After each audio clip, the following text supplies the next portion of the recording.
Comment allez-vous? Vous allez bien? Génial. Avant de commencer, on va tous faire ça. Vous savez comment ça fonctionne. On va faire ça s'il vous plaît. Merci. Aujourd'hui, on parle d'un politicien... On va faire ça s'il vous plaît. Merci. Aujourd'hui, on parle d'un politicien italien, une italienne, qui parle de manière froide, en tout cas à l'égard de Emmanuel Macron. Généralement, quand on parle des Européens, les Européens ont tendance à se couvrir, à se protéger. Généralement, même quand c'est dans le mal, c'est dans la négativité, on essaie de se couvrir. Question de garder, perpétuer l'image positive des Européens. Mais cette femme n'émage pas ces mots à l'égard d'Emmanuel Macron. On va suivre. Questo è un bambino che lavora in una miniera d'oro in Burkina Faso. Il Burkina Faso è una delle nazioni più povere del mondo. Per il Burkina Faso, che ha l'oro, la Francia stampa moneta coloniale. Elle montre la photo d'un jeune garçon qui travaille dans les mines au Burkina Faso. Le petit a un morceau d'or entre les mains. Et elle dit que le Burkina Faso est parmi les pays les plus pauvres du monde. Mais en attendant, l'argent des Burkinabés est imprimé en France. Ça, c'est une italienne, notre politicienne italienne entend parler. In cambio pretende che finiscano nelle casse del tesoro francese il Et en retour, la France demande jusqu'à 50% des bénéfices du Burkina Faso. 50% di tutto quello che il Burkina Faso esporta. L'oro che questo bambino si infila in un cunicolo per tirare fuori finisce per lo più nelle casse dello Stato francese. Okay. Allora la soluzione non è prendere gli africani e spostarli in Europa, la soluzione è liberare l'Africa da certi europei che la sfruttano e consentire a queste persone di vivere di quello che hanno. Emmanuel Macron. La solution est très simple. L'or que porte ce garçon entre ses mains finira dans des coffres, quelque part, des coffres noirs françaises. La solution n'est pas d'emmener les Africains en Europe pour qu'ils viennent vivre avec nous. La solution, c'est de libérer l'Afrique pour que ces Africains vivent de ce qui leur appartient. Incroyable. Inimaginable. Vous savez, généralement, quand on voit les Européens, comme je l'ai dit précédemment, on pense qu'ils se couvrent. Mais la vérité est que, comme le dit mon père, peu importe où vous partez, vous verrez toujours un coq blanc. Ok, peu importe la situation, peu importe la ville ou le village, vous verrez toujours un coq blanc en train de dire la vérité. Un coq blanc, c'est-à-dire, symbolise une personne différente, une personne dans un milieu où on s'y attendait pas, une personne capable de dire la vérité, une personne capable de vous accueillir là où dans un milieu inhospitalier, une personne capable de vous aider, une personne capable de dénoncer avec vous, même au moment où vous attendez le moi. Incroyable. Emmanuel Macron ci ha definiti vomitevoli, cynici. Emmanuel Macron nous a décrit comme dégoûtant, cynique, irresponsable. Macron n'émâche pas le mot, Macron n'émâche pas les mots, Macron. Macron, il est très intéressant. Regardez comment Macron se comporte à l'égard des présidents africains. Faites attention et regardez. Observez très attentivement, très attentivement. Il y a un sentiment, un sens de paternalisme, un sens inouï de supériorité. Regardez son discours au Cameroun. Les textes que nous avons signés, que la Russie d'ailleurs a également signés en tant que membre de l'OSCE, font qu'elle a violé à peu près tous ses engagements internationaux. Le choix qui a été fait par les Européens, premièrement, n'est en aucun cas de participer à cette guerre, mais de la reconnaître et de la nommer.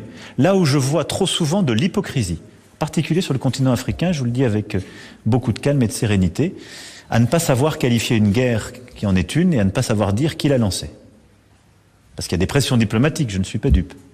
Mais enfin, il faut dire les choses. On vit mieux. Regardez, attendez, sa façon de parler aux gens. Vous savez, en Afrique, on a ce qu'on appelle le droit d'aînesse, le respect qu'on accorde aux gens qui sont beaucoup plus âgés que soi. Naturellement, peu importe peu importe le pays d'origine, il y a un sentiment naturel de respect à l'égard d'une personne plus âgée. Regardez comment l'a fait le camarade Traoré Ibrahim, président de la République. Regardez comment il s'est adressé. En droit d'aînesse, respect aux âgés plus. Évidemment, c'est comme ça chez les Africains. Mais regardez comment Macron s'adresse à... Voilà, regardez cette façon de... Et comme elle le dit, Macron nous a décrit comme dégoûtant, cynique et irresponsable. Suivant. Irresponsabili.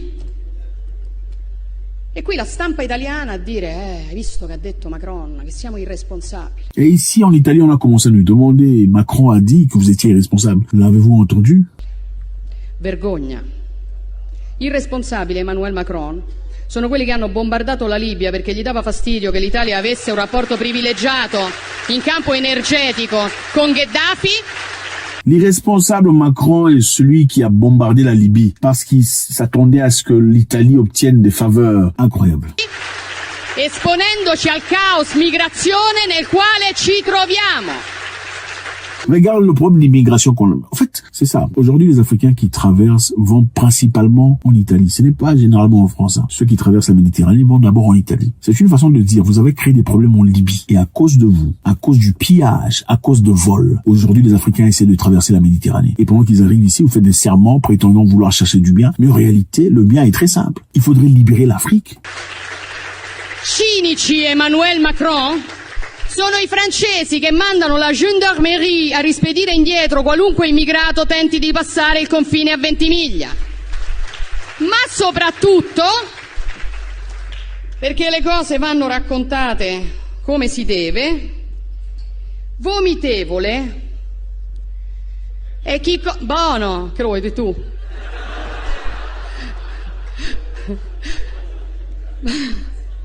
Ci hai mai tolto il pathos? Vomitevole è chi, come la Francia, continua a sfruttare l'Africa stampando moneta per 14 nazioni africane sulle quali applica il signoraggio, dégoûtant, facendo lavorare bambini nelle miniere, estraendo materie prime come accade in Niger, dove la Francia estrae il 30% dell'uranio che gli serve a far camminare le centrali nucleari e il 90% dei nigerini vive senza elettricità. Non ci venire a fare lezioni, Macron, perché... Tu n'as pas de leçon à nous faire, Macron. Elle le dit, tu n'as pas de leçon à nous faire. Dégoûtant est celui qui va au Niger pour extraire ses minéraux, pour extraire l'uranium à hauteur de 30% pour avoir son électricité, son énergie, pendant que les Nigériens eux-mêmes n'ont pas d'électricité. Dégoûtant est ceux qui récoltent de l'argent venant de 14 pays africains jusqu'à aujourd'hui, leur réclamant un grand pourcentage pour son économie personnelle. Ça, c'est dégoûtant. Tu n'as pas de leçon à nous faire. Évidemment, il y a un moment donné, ils avaient eu quelques situations, quelques difficultés entre eux, Macron et eux. Macron a répondu pendant que les Italiens ont fait tout ça leur demande. Ils en avaient marre, c'est clair. Quand tous les réfugiés viennent d'abord en Italie, c'est normal qu'ils réagissent. Okay. Et celle-là, elle ne se tait pas. Elle a dit ouvertement, Macron doit arrêter de piller. La France doit arrêter de piller. Je sais, quand on parle de France, on ne parle pas de vous. On sait qu'il y a des Français qui nous suivent. Ce n'est pas vous. Vous n'avez aucun problème. Ce n'est pas vous. Nous sommes dans le même panier. La même merde. C'est aussi simple que ça. Nous sommes embourbés dans les mêmes situations. On parle ici de l'élite, ceux qui profitent, ceux qui se font de l'argent, ceux qui s'enrichissent sur les têtes des gens. Il s'agit de ça. La raison pour laquelle, l'une des raisons en tout cas d'après elle, les Africains traversent pour aller ailleurs, pour aller en France et surtout chez eux en Italie, d'abord, c'est parce qu'évidemment les Africains sont asphyxiés dans leur pays. Si on leur accordait le pouvoir, si on leur accordait le temps, on leur accordait leur liberté économique et financière, les Africains ne viendraient pas ici. Donc arrêtez d'être hypocrite, elle le dit. Il n'y a pas question de regarder à gauche ou à droite. La vérité est très simple. Ce n'est pas correct aujourd'hui en 2023 pour que des pays africains impriment toujours leur argent en France. Ça n'a aucun sens. C'est de la folie. Quand les anglophones entendent ces genres d'histoires, ils sont choqués. En 2023, votre argent est imprimé ailleurs. Et ça explique cette idolâtrie des francophones à l'égard de la France. C'est une idolâtrie frénétique. C'est incroyable. C'est inimaginable. Où il y a des experts en français. Au lieu de devenir experts en technologie, experts en IT, experts en défense cyber, experts en engineering, les gens sont les experts en français. Et leur expertise, c'est justement pour l'appliquer contre d'autres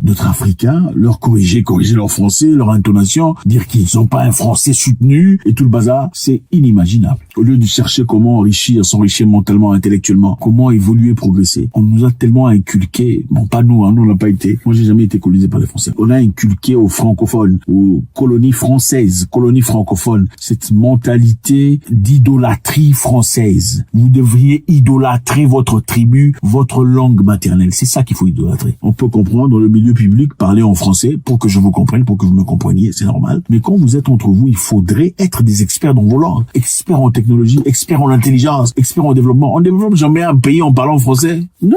Et c'est clair. Maintenant, je veux savoir, qu'est-ce que vous en pensez? Aujourd'hui, plusieurs pays africains toujours en train d'imprimer leur argent en France. Quelle forme de liberté avez-vous? Il n'y a aucune, même en France, le même argent, le CFA, que la France imprime pour le pays africain, n'est même pas consommé en France. Quand tu emmènes ça en France, ça n'a aucune valeur. Que pensez-vous de cette dame? Courageuse, brave qu'elle est. Aujourd'hui, qui parle sans avoir froid aux dents sur Emmanuel Macron, qui généralement est très sûr de lui-même. Qu'est-ce que vous en pensez? Encore une fois, courage à nos frères nigériens qui ont clairement pris leur destinée en main, refusant ainsi cette colonisation et cette néocolonisation imposée sur plusieurs peuples africains depuis très longtemps. Ne partez pas sans laisser votre commentaire, c'est toujours un grand plaisir de vous voir. Ne partez pas sans laisser votre commentaire. Laissez votre commentaire. C'est toujours très intéressant de vous lire et d'apprendre de vous. God bless.